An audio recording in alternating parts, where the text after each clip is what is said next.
right, welcome to a special episode of Piecing It Together, the podcast where we take a look at a new movie and try to figure out what movies inspired it. But today on the show, we are doing something that we have never done before here on Piecing It Together, 100 and something episodes in. We've done a bunch of special episodes here and there. We, of course, did our Oscar predictions. We have done special follow-up episodes on a particular movie. We've done Breaking It Apart, which are backwards episodes.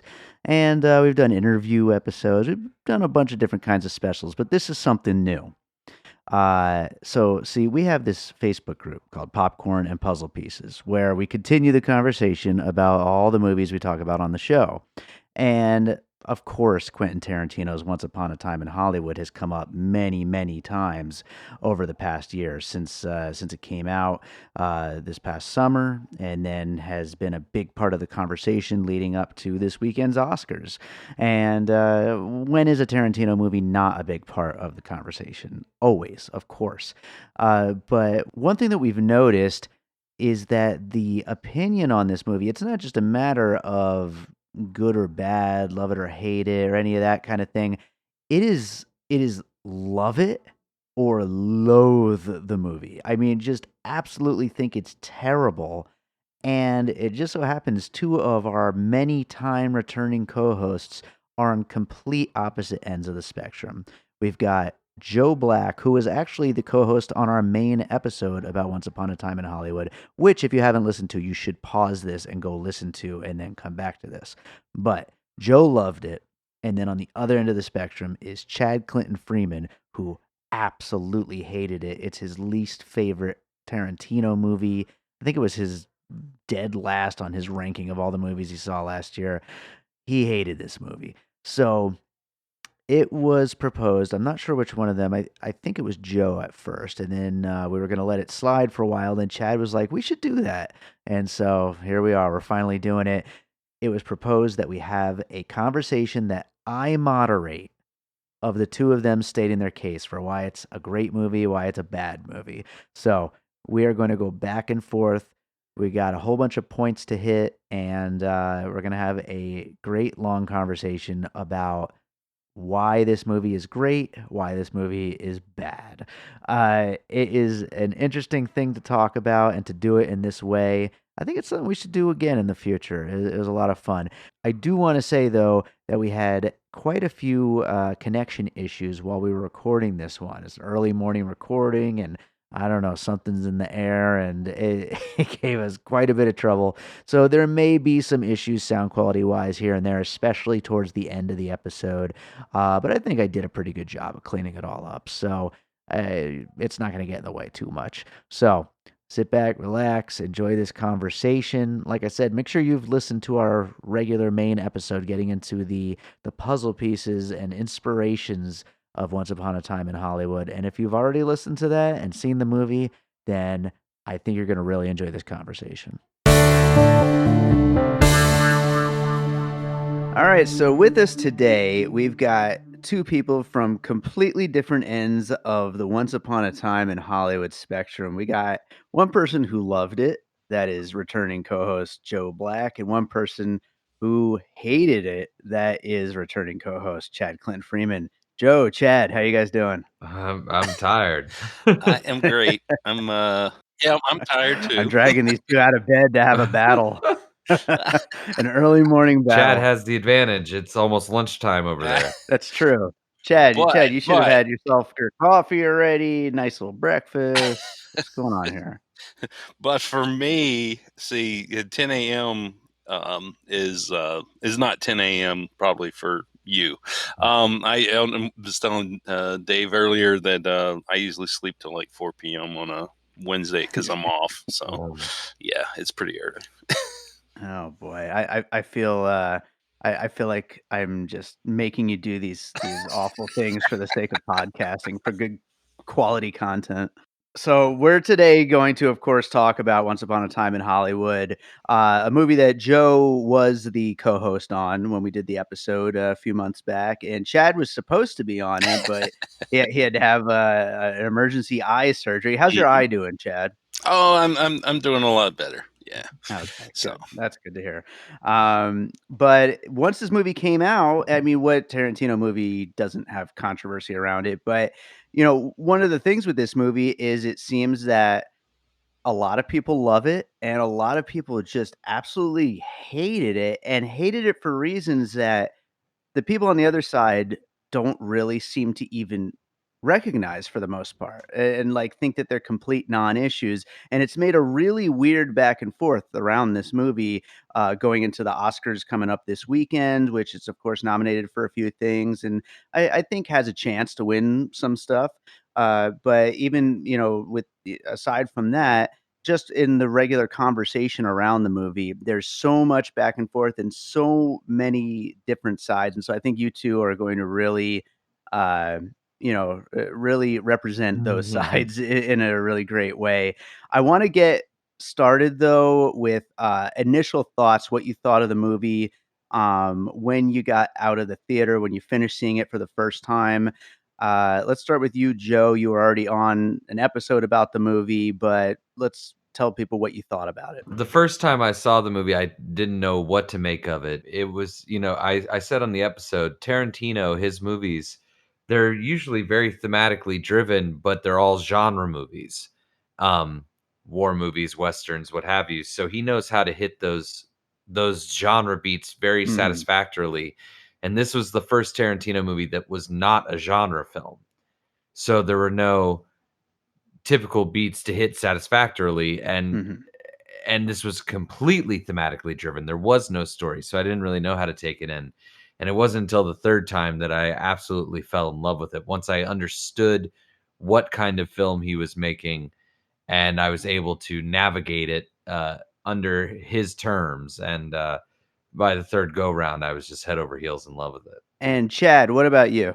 I was extremely disappointed. That was my reaction, was disappointment. I was really, really looking forward to this movie all year long, and then it didn't satisfy my want for a Tarantino movie, and it did not do what I felt it should have done. It didn't. I feel like it sets up a ending that we should get, and then it doesn't deliver that ending, and I feel like it just does a lot of things very, very wrong that I don't feel Tarantino necessarily was intending to do. What kind of ending? Mhm, What kind of ending do you feel it was setting up? Well, I feel like that the movie totally sets up an ending that should see Rick with Sharon and Bruce Lee going to the compound and actually killing Charles Manson. That's the ending that I wanted. That's the ending it would totally like. That's where and Pussy is the other character. I feel like that you've set up these characters that are going to give us something that we don't get. That's what I feel. you wanted it to flip the history in a way that it sets up these new characters as heroes that go and change history in a very specific Yeah, way. but specifically, I feel like that you've got characters that go nowhere otherwise. I mean, what's the point of Bruce Lee being in the movie? There's no reason at all. I think he purposely throws him in there expecting you to want that ending, and then he doesn't give it to you.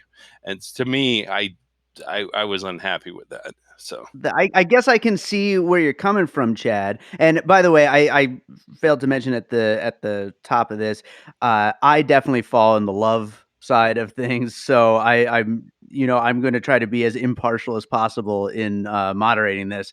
But I see where you're coming from. But of course, to me, I think it's the movie is about these main characters and not about the whole Manson thing and getting revenge on Manson or whatever, which is what I think a lot of people thought it was going to be going into it in the first place. I'd say it is though. I mean, because the last half of the film is just a brutal bloodbath, uh, killing Hmm. hippies. So The trailer itself definitely sets you up for a more Manson heavy movie. And but that's marketing's fault. You can't hold that against the movie. But I don't agree with the idea that Bruce Lee serves absolutely no purpose in the movie either. I think that from what it sounds like, before you even saw this movie, you had an idea in your head of what you wanted the movie to be. And I mean, a movie not being what I don't know, a movie being something other than what you wanted it to be doesn't mean it's not a great film. And I find the ending, you described the ending of the movie as a bloodbath, but I don't think that that's the point. I think that there are other things at play that are you're just kind of not paying attention to or that you're ignoring. The first line of the film that Rick has is in a clip from his show Bounty Law, and the first line somebody says to him, he says, "Geez, Rick, do you ever take them in alive?" And Rick says, "Not when there's 3 of them and 1 of me." And it's not a coincidence that at the end of the film they take out 3 of Manson's cult, and that it's Rick's stuntman who does all the hard work, and then Rick himself is the one who gets the money shot and all the glory from it. There's a lot of stuff like that going on in the movie, and that's why I think that repeat viewings are necessary for a movie like this, especially when you come into it like I did, bringing all of your Tarantino baggage as well. This isn't a revenge fantasy like Inglorious Bastards or Django Unchained. That's not what this is. I mean, I totally agree that your expectations of a film, if a movie doesn't necessarily meet them, doesn't make it a bad film. But what I feel is this movie just one. I feel the whole Bruce Lee scene. I feel it takes a lot of viewers out of the movie completely because I feel it's a bad caricature of Bruce Lee, and the fact that Brad Pitt, his character beats Bruce Lee up is just totally laughable.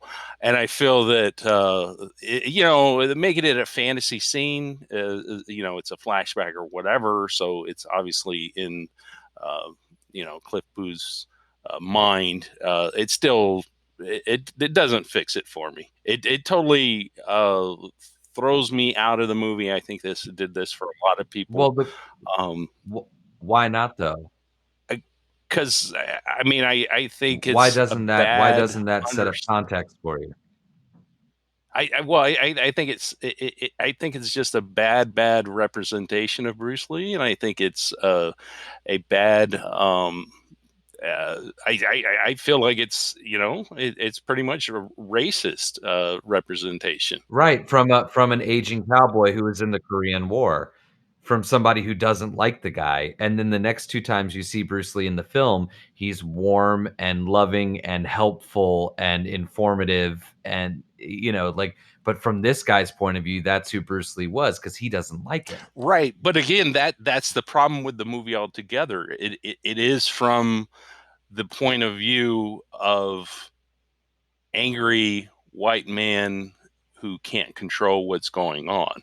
And to me, I think who gets lost in obscurity in time. But it's hard for me. Okay, I'm okay with people being righteous in films, but I have a problem when it's white men. I don't know why, but I do. That doesn't work for me. And I think that if you look at Tarantino's movies, when he has righteous people, the 2 movies I do not like are Inglourious Bastards and this one. I'm totally cool with the righteous people of, Pulp Fiction. Obviously, it's Jules. With Django, it's obviously, Django is the one though that is the hero. There's something about this film of it being from the perspective of an angry aging white man.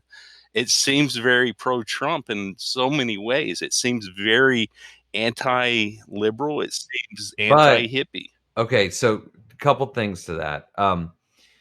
One, I'm curious to know what you think of Inglourious Bastards, but 2, Brad Pitt's character in the film, that's the bait and switch of the whole film. He's the person who cannot cannot function in the way that society is changing. He can't bring himself to do it. And at the end of the film, he's like stuck in his ways, and he's the one being taken off to the hospital by minorities.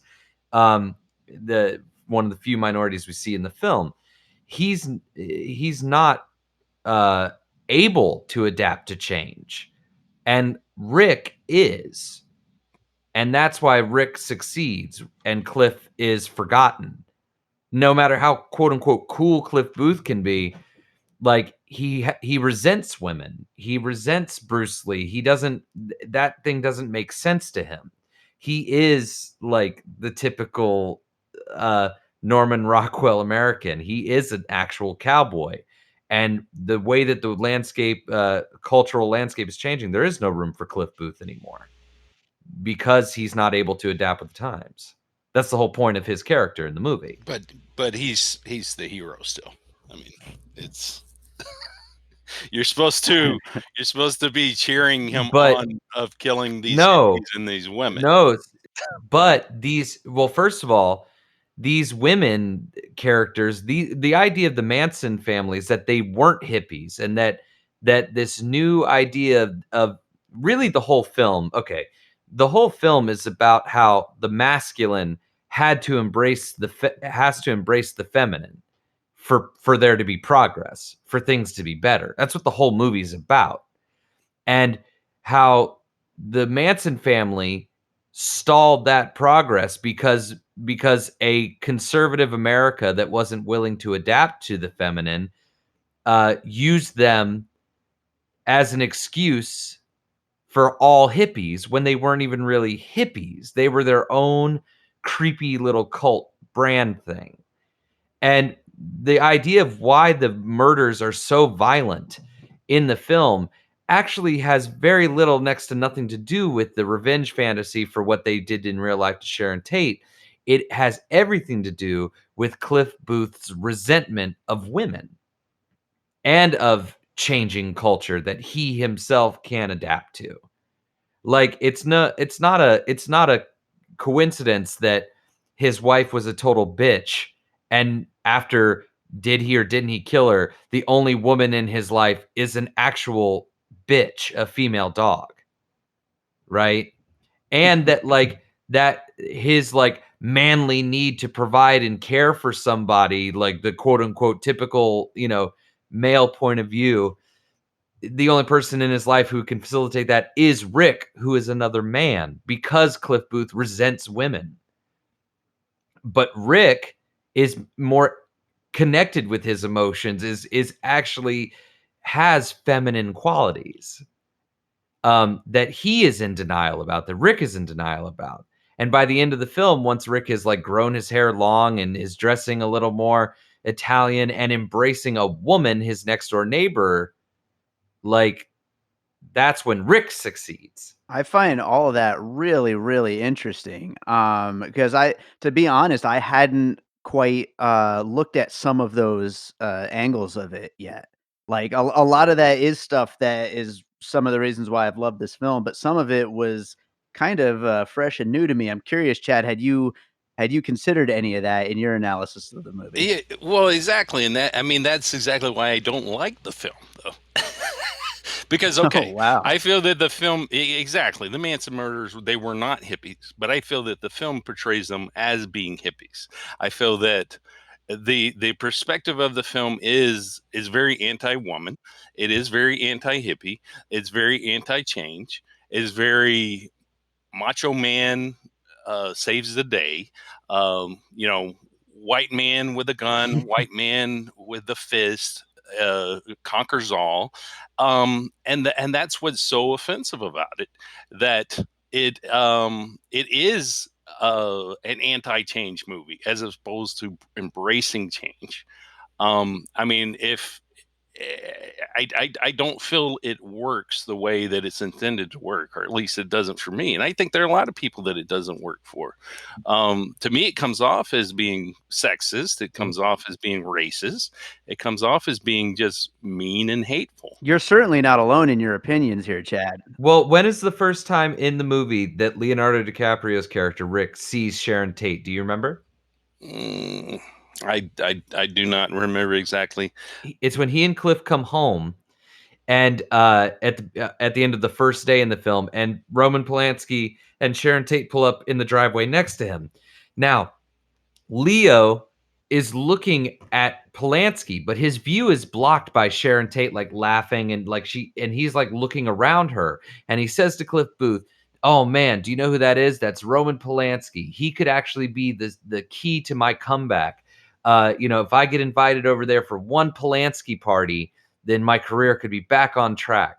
He's literally looking past Sharon Tate, like he's looking through her to Roman Polanski. He doesn't even acknowledge her. But at the end of the film, who is it that actually embraces him and opens the gates to him and brings him over to that house, literally opening the gates to his future? It's Sharon Tate. Like something he never even like understood as being like the key to a brighter future, the feminine, because he was too busy focusing on the male side of things because that's how things were. You know, and again, after he does that performance on Lancer, when the director of Lancer is saying what he wants for his character's look, uh, all he talks about is a big Zabata like mustache, right? They never mention anything about the hair. And then they reference the mustache a few times, even saying, "Hey Rick, make sure you don't eat when you're wearing that mustache because the glue's not dry." Like this idea that you literally can't take in nourishment with this overarching male thing in the way, right? Without ruining it. But Rick also has long hair. And then when Rick goes overseas, gets a more European sensibility, gets a wife, he comes back, his hair is longer, his clothes are more feminine, he's more brighter. He is embracing the feminine. And there is no more room for cowboy Cliff Booth because he's embracing the feminine. And when he kills the final Manson girl, the first thing he says is, "Oh God, Francesca." Like he's concerned about his wife. Like it's not there, and it's not glaringly obvious. There are some certain things that are more subtle than others, like at the beginning when they walk in the direction of the bathroom and not women. But I don't think that works though, because I mean, Leo's the one that pulls out the flamethrower and torches, one of these dirty hippie women. So I mean, to me that doesn't work. I mean, Sharon Tate's character embraces him because he's the hero. He's the macho masculine male again. So it just doesn't work for me. well, here's the thing. So you say that Leo is the hero, but here's the thing.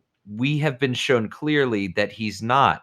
And Tarantino very brilliantly makes the murders brutal. They're not fun. It's not cool. It's unwatchable how violent and angry they are. He knows how to make a fun splatter fest. See Django, see Kill Bill, see, but this is like you don't want to look at what's going on here. It's horrific. It's horrible.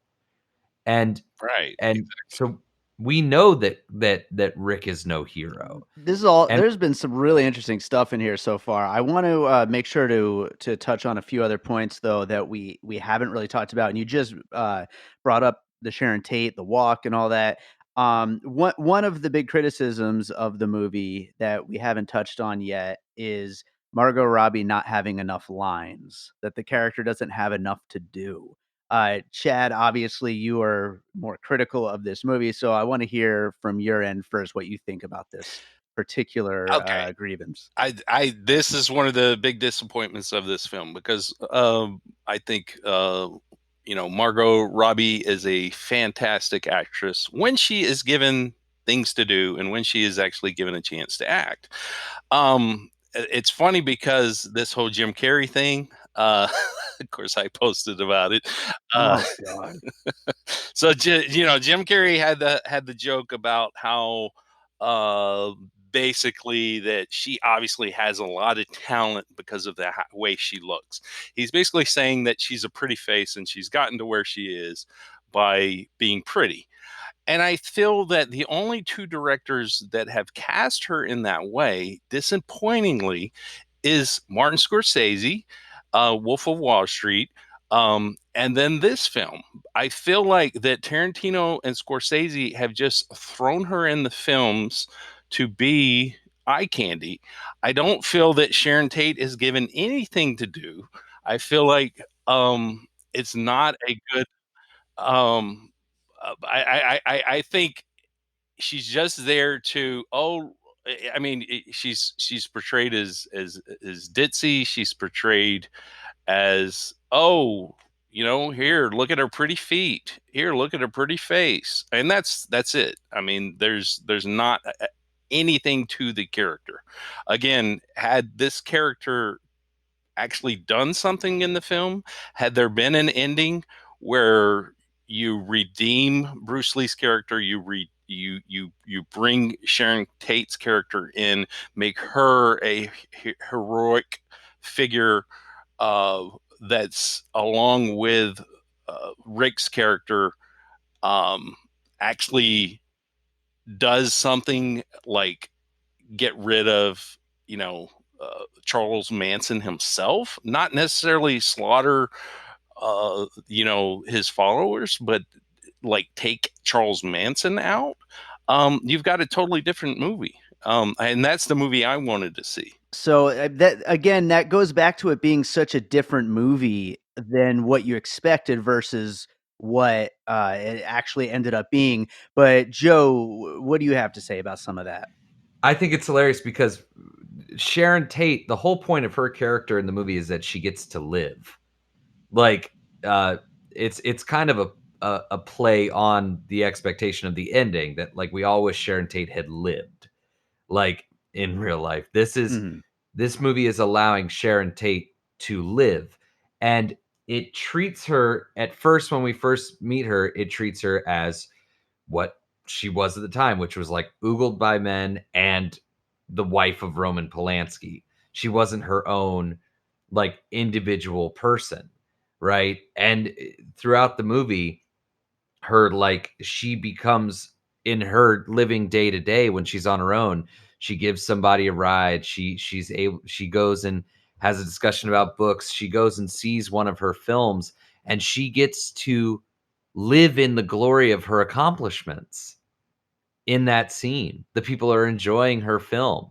And then they also show that like they use Bruce Lee again to show that like her dedication and commitment to something as silly as that movie, she trained with Bruce Lee to get it right. The movie gives Sharon Tate her due as a person, as opposed to as the murder victim and the wife of Roman Polanski, or just like the sex symbol that they were making her out to be. She spends most of her day not sexualized, and not like, I mean, that's very calculated. It's, when at the end of the film, do you know what the last time is when we see Sharon Tate? It's when she changes into her night clothes. The last scene with Sharon Tate, she's actually not even on camera, right? Like, it's Emil Hirsch talking to her off camera, looking away, looking at the past, basically. Like it creates the last real moment with Sharon Tate is solidifying her as a memory, as opposed to a functioning character in the film. And that's the love letter to Sharon Tate. It's not only, it actually turns her into a real person, this movie. Um, it treats her as something other than like some kind of like Hollywood, blowhard and or sex symbol. She's the one person who is completely comfortable being herself in the film and not being the expectation that everyone else has of her. Like, how you see that is like just treating her as a sex symbol. I find that to be a really kind of, I don't even know how to describe that. Like this idea that she doesn't, kill Charles Manson. Well, why would Sharon Tate be involved in that? She was a real person. To not treat her like a real person, I think that would be way more disrespectful than not giving her a whole ton of lines, as they say. That seems to be a thing throughout movies in general right now, is complaining about the amount of lines certain actors get, especially actresses. Like Irishman. I'm on board that argument because I totally agree. I think that especially I mean, that's the thing, is that I feel like this movie kind of represents Martin Scorsese in that way, that he is Cliff Booth, and that's, again, that's my thing with this movie is that like, I feel like that this movie is almost like trying to take that back and say, like, no, we are relevant, when I'm just like, just give it up. I mean, a change or give it up. And that's my thing with Scorsese. It's like, move forward, or stop making the sausage fest gangster films. It's like, move forward. Well, So Chad, I just want to ask you. Obviously, I'm on the other side of this, but I want to ask you. I know you're a huge, huge Tarantino fan. Do you really think that that is the point of view Tarantino made this movie from? I think okay. This is my thing with this film, is that the way I view this film, I don't think is how he intended the film to come out. I don't think Mm, he intended viewers to see it this way. I don't think that he, just looking at what he's done, I don't feel that was his intent, but I feel that that's what how the movie comes off. So regardless of the art stands for itself, and you have to take it the way that you take it. And so, regardless of his intent with the film, I think that that's something that he himself should look at. But I know that he won't at all, because he's one of those, and all great filmmakers are, they don't do wrong necessarily. But I mean, I would say that this film definitely um, pissed me off in a lot of ways and made me angry. And I would say that somebody like Tarantino would be happy with that, because it did evoke, a strong emotion. So, But I mm, think the problem with this quote unquote woke culture is that it's so reactionary that it's getting in its own way. Like, nobody's willing to have a discussion, nobody's willing to, like people are just so upset, and I'm not necessarily following them for being upset, but like they're just so reactive, and they get as close-minded as the people that they're arguing against. Like I don't how many times have you seen this movie, Chad? oh, I've just seen it once. I'll never watch it again. Right. So, see, that's the problem. Like, no, I mean, if you're gonna have an opinion, especially one as strong as that, art of all places is the safe space to navigate those ideas and themes. So again, if you're just reacting to like your gut reaction of something, most times when we hear something we don't want to hear or see something we don't want to see, it's jarring and it's upsetting and it throws us, and it's something that we actually have to process. And by throwing up your arms and saying absolutely not, and by just ignoring it and pretending like it didn't happen because it made you so upset, that is the worst possible thing that you can do. Because all this stuff is in the film. The film is designed that way. And you are already coming at it with your expectation of what a Tarantino film is. So, like, again, you have such a strong opinion on something that you've decidedly not chosen to explore.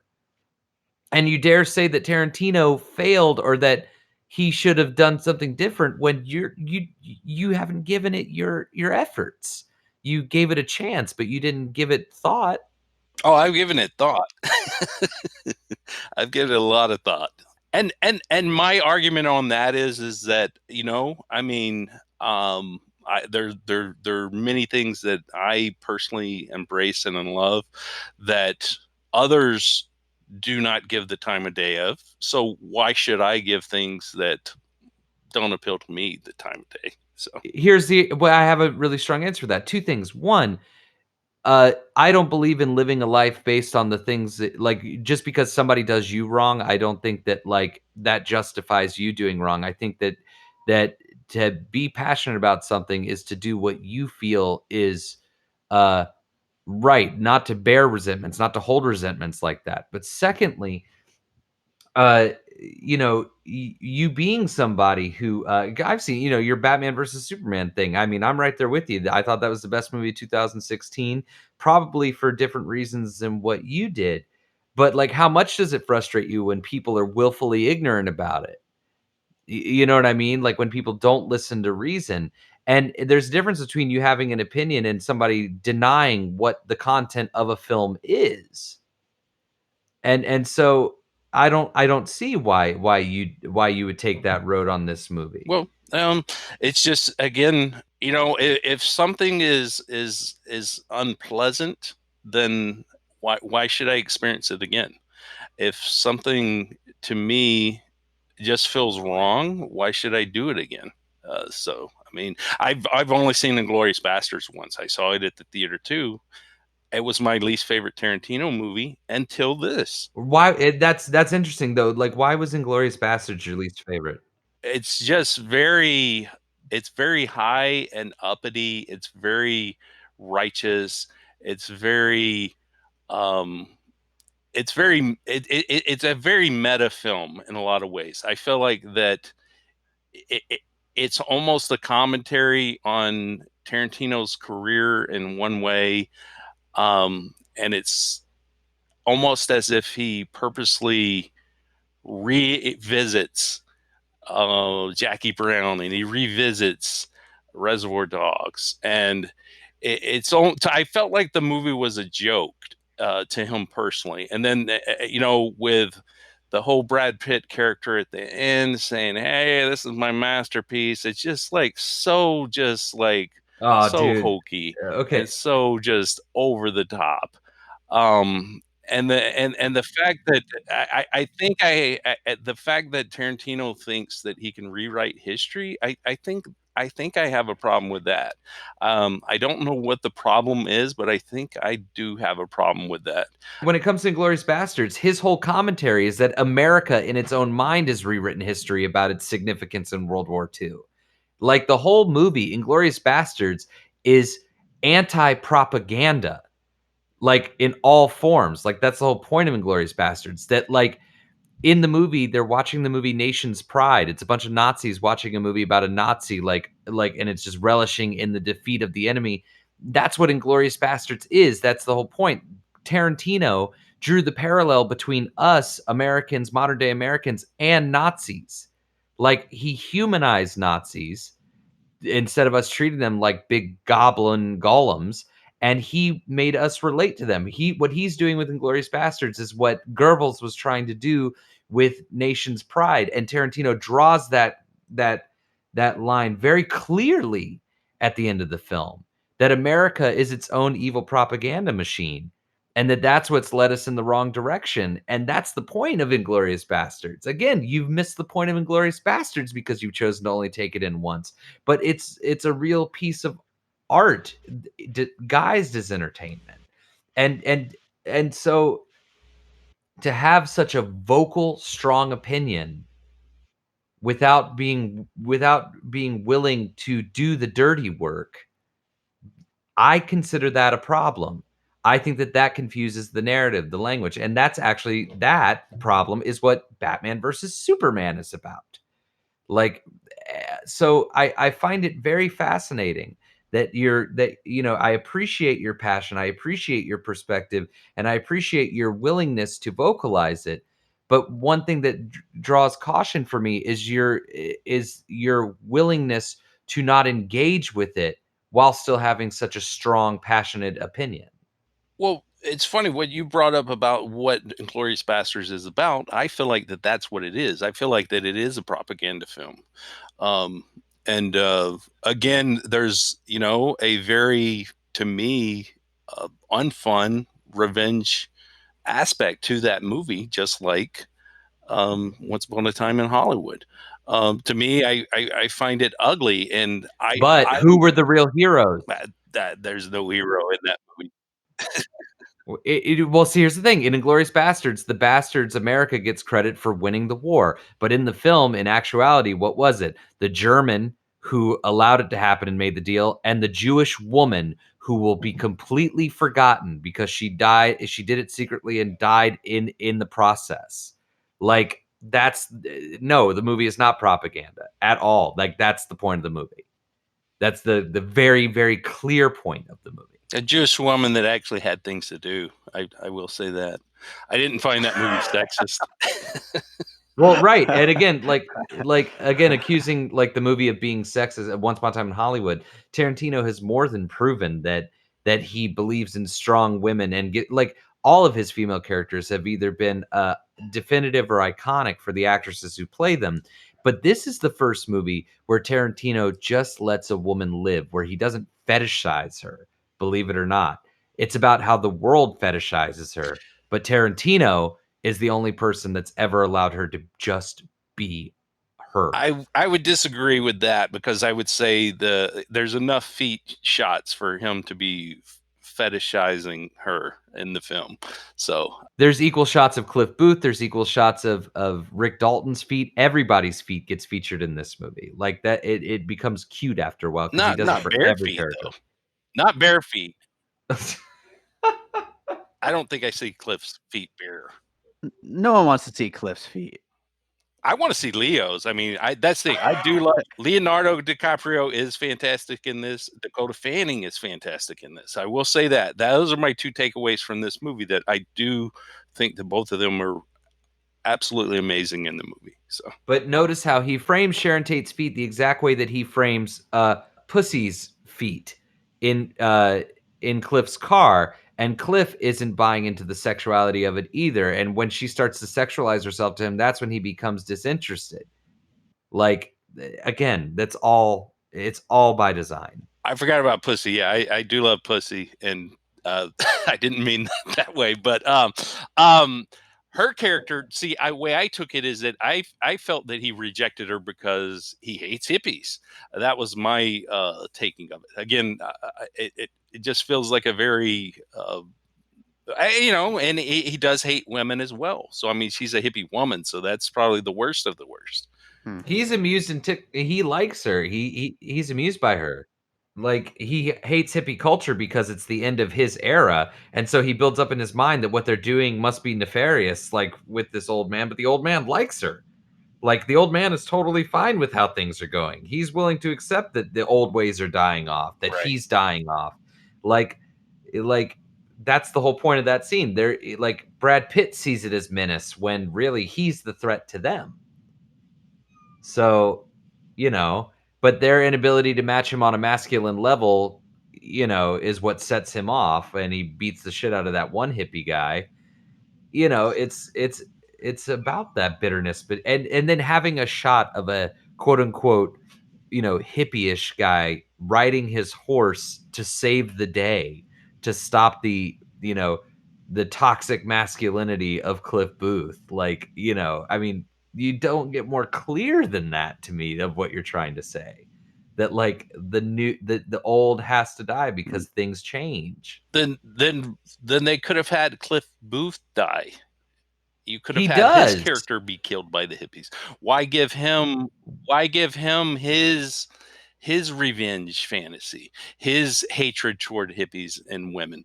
That we have to watch play out, and it's totally ugly. It's the worst that Right. Tarantino's ever done as far as like violence on screen. Violence. Right. And it cripples him. Cliff Booth ends the movie being carried away by minorities, taken off in an ambulance, crippled. Like, again, it doesn't get more clear than that. And Cliff, the problem with most he's the hero though. No, see, that's the thing. What is his last line in the movie? He says, "I try." Right? Most people who have a prejudice, or especially this day and age, with the exception of extremists, but the reason why we only hear about extremists is because the media needs to sensationalize things. But most people who have a prejudice, whether it be against women, minorities, whatever, they don't realize that they have a prejudice. They don't consider themselves hateful. They think that, you know what I mean? Like they don't see themselves that way. They don't openly hate things, just like Cliff Booth. But at the end of the movie, Cliff Booth gets taken away in an ambulance by minorities, crippled because he was not able to cope. So then when the credits roll, then is the story that plays out is that this stuntman went crazy and he killed some people and everybody is sad for this hippie cult? Is that what plays out? Because if that plays out that way, then I would enjoy the movie. But we don't get that ending. If there was like a tacked on Taxi Driver kind of ending where that was the story that played out in media, but I didn't take that from the film. Interesting. But Cliff Booth is second to Rick Dalton. Like that's the whole dynamic of the film. Like Rick Dalton is the lead. Rick Dalton is the leading man. Rick Dalton is the one who has to go from like cowboy who's fooling himself to a married man embracing the feminine to have a career again. Like, I mean, it's the little girl that he meets who has integrity that reminds him of the integrity that it takes to actually do what he wants to do and Kate and commit it instead of just mugging Dick around. And when he goes back to do a good job on Lancer, they very specifically hold the camera to show that there is an authoritative female feet walking out of the bar because now there's a female perspective on set is able to achieve his level of great acting. Well, he passes the baton to Rick, though, and Rick goes and gets the flamethrower. I mean, totally. I think that totally just nullifies any of what you're saying as far as the Rick character, because I think he gives in to the old ways. He goes and gets the flamethrower Right. when you've already got somebody dying and drowning in your pool, and he just overkills. Right. I mean, well, it's not it's the money shot. It's the big, it's what people want. It's the revenge fantasy moment. It's the one part of the scene that is like funny and silly and ridiculous where it becomes a movie again when the leading man, like that's the movie you were hoping for. Like No, if he had that's flamethrown Charles, well, meaning like if he had used a flamethrower on Charles Manson, you know, you talked about like I think you'd have liked it a lot more, Chad. It depends because the Hitler kill scene I didn't enjoy, so it does depend. Right. I love So the Hitler again, kill scenes. So. well, again, you missed the point of the Hitler kill scene. It's like it's happening literally in the midst of propaganda. Two other people, Americans, take credit for it. Like, I mean, like that's like Hitler's already dead. They, you know, they may have been the ones that shot him full of holes, but they were only able to do that because the German allowed it to happen. Mm-hmm. Well, I want to ask one last question, and then we'll kind of get into some closing thoughts on this. But my last question is, I noticed a lot of people on like my Facebook timeline and Twitter and stuff like that who didn't see it in the theater and then watched it for the first time at home. And in the middle of the movie are posting on Facebook, finally watching Once Upon a Time in Hollywood. Man, is this slow. I'm curious about you guys' takes on that, on this being a slow movie. What do you think about that, Chad? I don't think it's a slow movie. You know, it's got some great moments in it. I just wish it had more. I think this is a movie that's about 45 minutes too short. That's my opinion. You could develop Bruce Lee's character, actually make him a person. You could develop Sharon Tate's character. You could. I mean, I think if you take away the Rick flamethrower element, then I think what Joe's saying about the movie could more so work. But I think I think there's more to be explored than the film gives us. I think the film recreates the time period well. I think it does a lot good. There are a lot of scenes that I do like a lot. I do enjoy the scene with Brad Pitt and Pussy in the car. I do love the scenes at the ranch. I do love the Leo actually acting. I think more of that, and it would be a stronger film for me. I mean, maybe if we explore what happened afterwards, maybe that gives it a different aspect. Or if what happens goes in a different way, I think I would like it more. But yeah, it's not at all a boring movie. I mean, that's the thing about Tarantino. It doesn't matter what the movie is. I mean, Once Upon a Time in Hollywood is not boring. Inglourious Bastards is not boring. It doesn't matter what the movies are. His movies are never boring. Mm-hmm. What about you, Joe? What do you think about that particular criticism? Chad and I can definitely agree that Inglourious Bastards is not boring. Inglourious Bastards, in my opinion, is greatest American films ever made. Once Upon a Time in Hollywood, the reason why I don't think it probably works for people watching it at home is because when you watch things at home, we've been conditioned pretty much in general now to like it's all like sensory overload. Television especially is designed to keep you like glued to the tube. You know what I mean? To keep you like coming back for more. So this movie is not a plot-driven or sensation-driven movie. It's a thematic-driven movie, which we don't get those kinds of movies anymore, really. So at home, I don't see how this movie could work at all the first time. But that being said, my parents saw it for the first time at home with people who are trying to watch it at home. As far as, I mean, Chad was weaving in some of his like more like what I think were going to be closing thoughts on the film.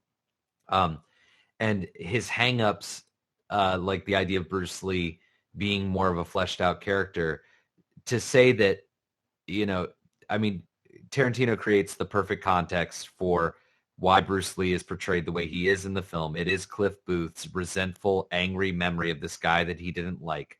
But then to ignore the other times we see Bruce Lee as informative, warm, helpful, and a key to others' success, like, is to completely ignore the whole point. And again, the flamethrower thing is to draw a parallel to World War II, and that is the parallel he's trying to draw to the end of the film when he torches a hippie in the, like, that's the whole point. It's supposed to be an awful because it's so far from what the reality of the situation is. That's the whole point. End of the day, it's about how Hollywood celebrates that and gives time and credence to that. Reality of a situation fits better into their narrative. Like the whole point of the movie.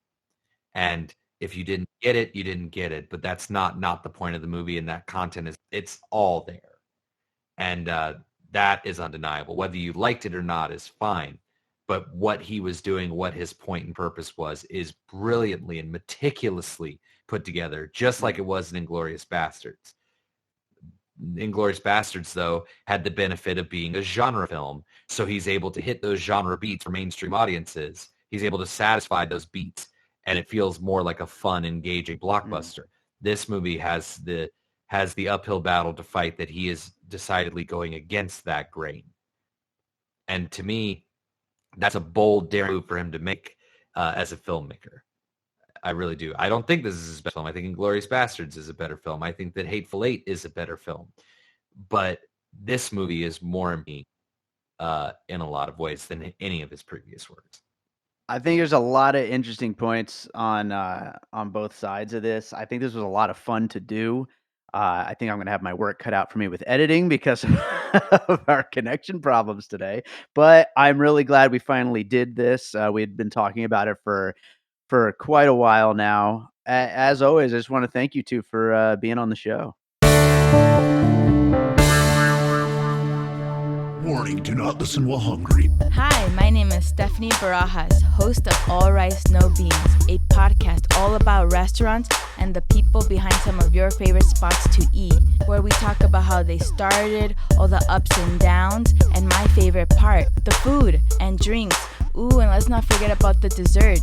So subscribe to Apple Podcasts, Spotify, or wherever you listen to podcasts. Also, follow me on all social media because I have the pictures of all the food. And if you want to be on my podcast and you're a restaurant owner or in the business, email me at allricenobeanspodcast@gmail.com. And remember, you were warned.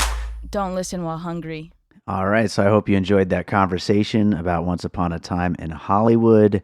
If you enjoyed that, please let us know. We would love to know what you think about these kinds of special episodes that kind of break from format. We're going to do a lot more of this over on our Patreon, actually. We want to keep our main feed mostly all regular episodes, although, of course, we're going to squeeze in some like this every so often. But if you do want to hear more of this, let us know. You could tweet at us at PiecingPod. Of course, join the Facebook group Popcorn and Puzzle Pieces. You could email me. Our contact is on the website, piecingpod.com. But yeah, we'd love to hear from you. You could, of course, also rate and review us on Apple Podcasts and Podchaser. Podchaser is a great way to get in touch, too. We're starting to really use that a lot more and connect with lots of our collaborators and other podcasts and all that kind of stuff. It's a fun site, so connect with me over there too, and that's a great way to get in touch with me. So yeah, we always love hearing what you think of the show, so please do be in touch. So that does it for today. Make sure you're subscribed for all of our upcoming episodes. We got Birds of Prey coming next week. We got Sonic the Hedgehog coming. We have our long in the can Jojo Rabbit episode, which has been sitting comfortably on our Patreon for all our patrons, but it's going to be hitting the main feed. I think it hits VOD the 24th, maybe? And so it'll go up that day. We also have Color Out of Space we just recorded, which that's going up around that time too. That's when the VOD hits too. So that'll be out soon. So lots coming your way. So please make sure you're subscribed to wherever you listen to podcasts. So let's leave you with a piece of music as we always do. And I think a nice, fun, upbeat kind of track is a song called Head on Fire from my album Head Like Fire.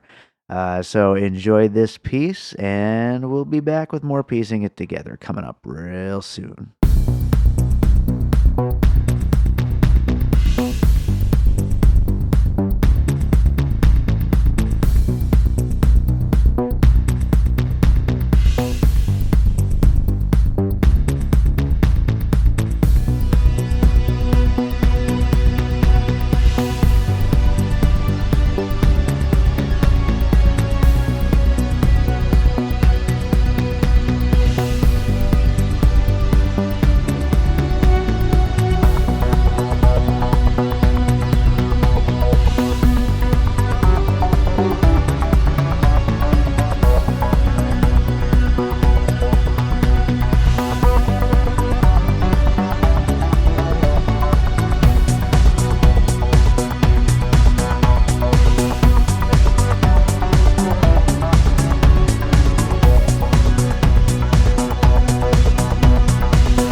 and all points west. All right, we're rolling again. We were recording that whole time, but we're rolling again now. So And now a car is about to hit Joe, I think. You guys heard that? Yeah, like loud. I barely heard that. I was telling David that I feel like I'm in Unfriended 3, the podcast special, edition. And now Joe's getting hit by a car. So